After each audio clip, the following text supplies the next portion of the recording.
Bonjour et bienvenue. 31e enseignement sur 44. Tu n'es pas loin. La présence de Dieu. Vous connaîtrez ce qui dépasse toute connaissance, l'amour du Christ. Alors vous serez comblés jusqu'à entrer dans toute la plénitude de Dieu. Éphésiens chapitre 3, verset 19. Le Seigneur veut que nous vivions dans la paix et l'amour en acceptant d'être nourris de sa présence. Voici la réponse du Seigneur. Je les guéris de leur infidélité, je les aime d'un amour gratuit. Osée, chapitre 14, verset 5. Dieu nous guérit de notre éloignement et il nous soutient, si nous le voulons. Dieu nous aime et c'est gratuit. Il est simple de recevoir l'amour constamment, à chaque instant. La guérison, c'est de recevoir l'amour de Dieu et nous laisser aimer de lui. Nous sommes invités à recevoir nos manières de vivre ensemble. Nous avons des réalités et des besoins différents. Pour cela, le Seigneur nous invite à laisser son amour rejoindre les cœurs pour un monde paisible et joyeux. La base qu'est l'amour de Dieu est simple et aide les personnes à vivre dans la concorde et la paix, le respect et la confiance.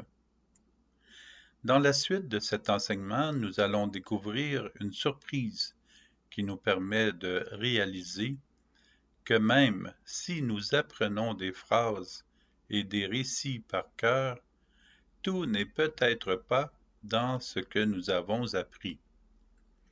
Il peut y avoir encore des surprises. Il y a une réalité qui dépasse les autres.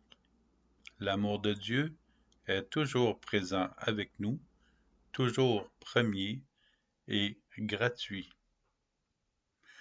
Un scribe s'avance vers Jésus et lui demande, et nous connaissons ce passage par cœur, quel est le premier de tous les commandements? Marc chapitre 12, verset 28. Jésus fait cette réponse. Voici le premier. Écoute, Israël, le Seigneur notre Dieu est l'unique Seigneur. Tu aimeras le Seigneur ton Dieu de tout ton cœur, de toute ton âme, de tout ton esprit et de toute ta force. Et voici le second. Tu aimeras ton prochain comme toi-même. Il n'y a pas de commandement plus grand que ceux-là. Marc chapitre 12, versets 29 à 31. En résumé, cela nous dit « Veillons, écoutons et pratiquons ce qui nous apporte bonheur et fécondité. » La joie en Dieu, de Dieu, est le signe que nous sommes à la suite de Jésus et à son écoute. Nous devenons féconds à offrir les grâces de Dieu. La joie nous restaure et nous permet de vivre de sa plénitude. Premièrement, veillons. Gardons notre cœur ouvert et prêt à rejoindre des personnes sur la route. Veillons sur ce qu'elles vivent pour mieux les connaître. Recevons de Jésus ce que nous leur transmettrons. Deuxièmement, écoutons. Écoutons ce que les personnes nous disent. Elles nous donnent des points de repère quant à l'évangélisation possible auprès d'elles. Jésus nous a donné son Église catholique pour que nous ayons des enseignements, des sacrements, la parole et l'Eucharistie. Écoutons ce qui nous conduit à la Sainte Trinité, au cœur de l'amour de Dieu pour l'éternité. Troisièmement, pratiquons. Découvrons ce qui émerveille au cœur de l'amour de Dieu en Jésus-Christ par le Saint-Esprit. Veillons et écoutons le cœur de Dieu pour recueillir ce qui permet d'avancer dans la réalité et ce qui rend notre entourage plus sain et plus ancré dans le divin, en Dieu, grâce à l'amour de Dieu. Cette prière est un joyau, une lumière pour les Juifs. C'est tout un enseignement, en quelques phrases. Il y a écoute. Écoute signifie d'être attentif à ce que le Seigneur a à nous dire. Le Seigneur, notre Dieu, est l'unique. Notre Dieu est un. Écoutons tout ce que Dieu nous dit et non pas tout ce qui se dit de négatif sur lui un peu partout, de façon maladroite et inexpérimentée. Puis, la douce recommandation pour notre conversion par un cheminement de sainteté. Tu aimeras le Seigneur ton Dieu de tout ton cœur, de toute ton âme et de toute ta force. Bien sûr, mais comment aimer Dieu si nous n'aimons pas la personne qui l'a créé, nous-mêmes? Aimer le prochain comme nous-mêmes. Alors, comment aimer Dieu si nous n'aimons pas la personne qui l'a créé, nous-mêmes? Dieu nous a créé amour.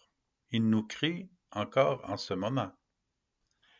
Aimons en nous l'amour que Dieu crée à chaque instant. Laissons-nous aimer de Dieu. Cet amour rejaillira sur nos contemporains. Nous aimons Dieu en retour en le laissant passer par nous pour aimer l'humanité. Nous avons de bonnes raisons de remercier le Seigneur, de le louer et de lui rendre gloire pour la création que nous sommes, que nous recevons de lui continuellement. Voilà pourquoi il est écrit « Tu aimeras le Seigneur ton Dieu de tout ton cœur, de toute ton âme et de toute ta force. » Ouvre ton cœur et remarque la présence de Dieu en toi, de tout ton cœur, de toute ton âme, de toute ta force. Ce qui veut dire à chaque instant, en accueillant son amour. Parce que nous avons beau forcer et forcer et forcer, nous concentrer, cela ne change rien ni à Dieu ni à son amour. Permettons plutôt à Dieu d'ouvrir notre cœur afin que son amour circule librement en nous et en chaque personne. Ne cherchons pas à comprendre, recevons-le tout simplement. L'Eucharistie, pendant la messe, nous permet de remercier Dieu pour tout ce qu'il nous transmet à chaque instant. C'est un heureux échange. C'est une action de grâce. Pendant que Dieu nous offre son amour dans le petit pain devenu hostie vivante, nous le remercions pour tout. Nous célébrons sa présence et nous le remercions. Jésus y est présent dans l'Eucharistie comme au jour où il vivait le dernier repas avec les apôtres. Il ne nous recrée pas à chaque instant, il nous crée.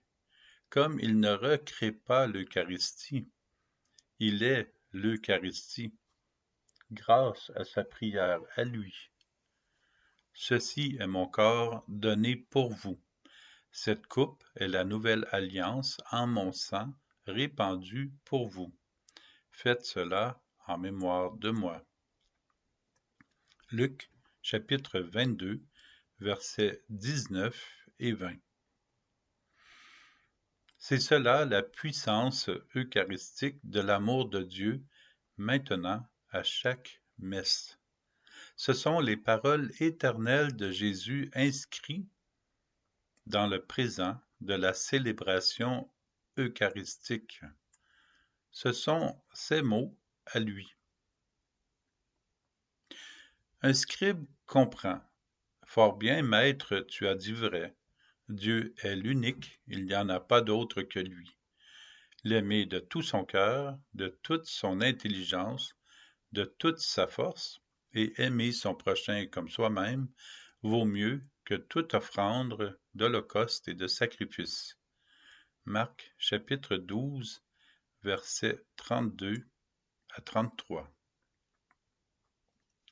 Le prochain verset, le verset 34, Jésus nous surprend et il a dû surprendre aussi ceux qui étaient près de lui. Jésus, à la manière de Dieu, mentionne clairement et précisément que ce n'est pas assez. Comment? Là, nous devons revoir ce que Jésus veut dire seulement parce qu'il ajoute ceci. Jésus, voyant qu'il avait fait une remarque judicieuse, lui dit « Tu n'es pas loin du royaume de Dieu. » Et plus personne n'osait l'interroger. Arrêtons-nous ici sur ces deux phrases. Celle de Jésus, « Tu n'es pas loin du royaume de Dieu » et celle du narrateur qui voit la foule qui est devenue muette. Personne n'osait plus l'interroger. Cela veut dire que Jésus veut nous amener à comprendre au-delà du récit et de la manière que Dieu le veut.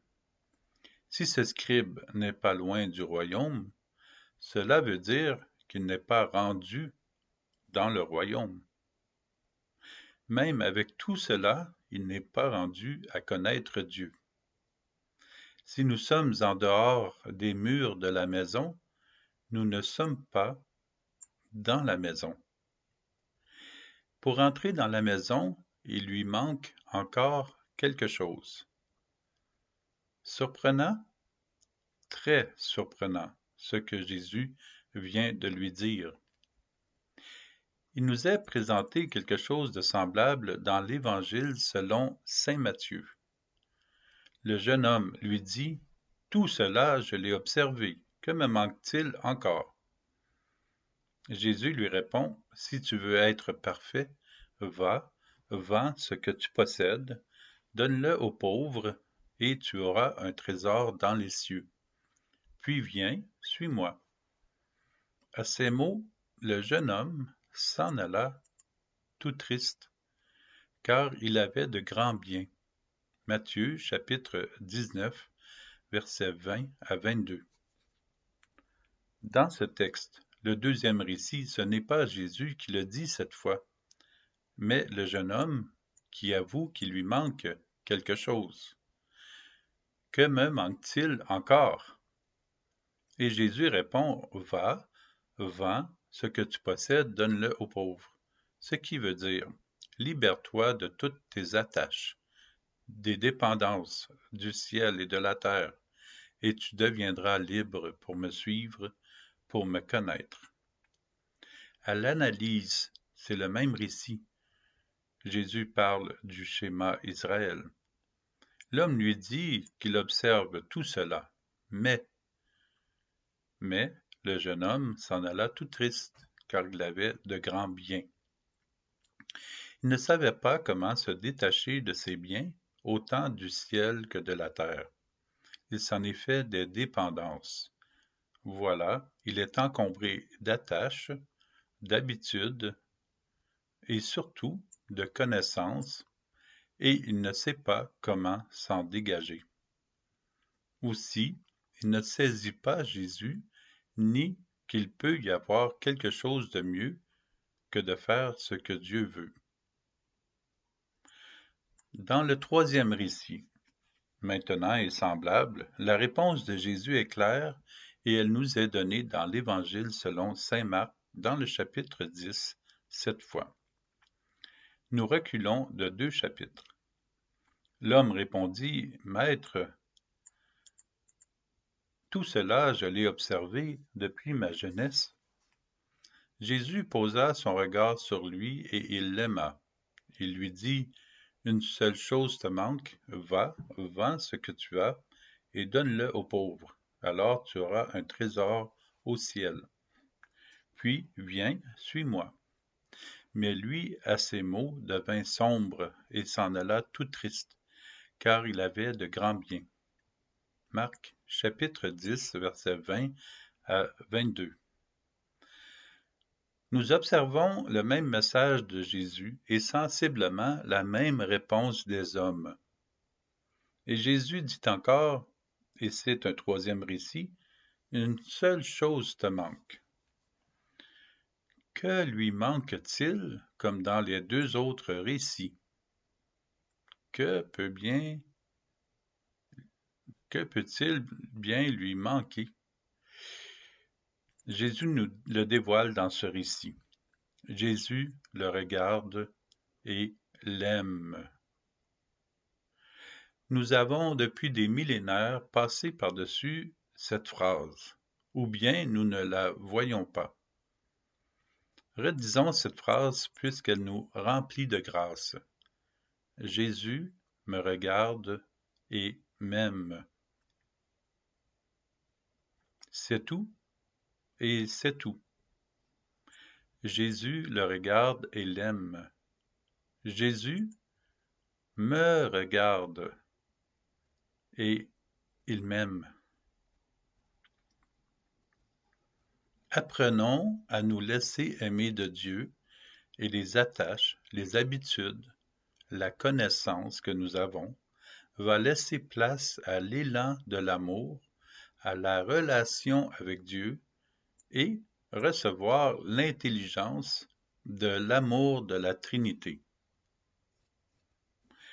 Laissons-nous aimer de Dieu et le reste est bien, beau, bon, réel, vrai, juste et présent. Permettons à la joie et à la paix de Dieu de rayonner hors de nous et d'émerveiller le prochain. Tous les enseignements sur les 44 ont pour fondement cette phrase, celle-ci. Dieu est amour. Dieu me regarde et m'aime. L'amour de Dieu est en chaque personne. Puis, la vie est l'amour de Dieu. La joie en toi, c'est Dieu. Permettons à Dieu de nous regarder et de nous aimer. Remettons tout à Jésus et découvrons que nous sommes libres en Dieu. Revenons à la paix avec nous-mêmes afin d'accueillir en entier l'amour de Dieu, l'amour qu'il nous transmet en ce moment, dans le présent, son présent en nous. Remercions Dieu pour son amour en nous. Vivons-le à plein et observons les merveilles qu'il prépare et complète devant nos yeux, au cœur de notre cœur et au cœur de l'humanité. Jésus me regarde et m'aime. Jésus te regarde et t'aime. Au revoir, à la prochaine. Jésus me regarde et m'aime.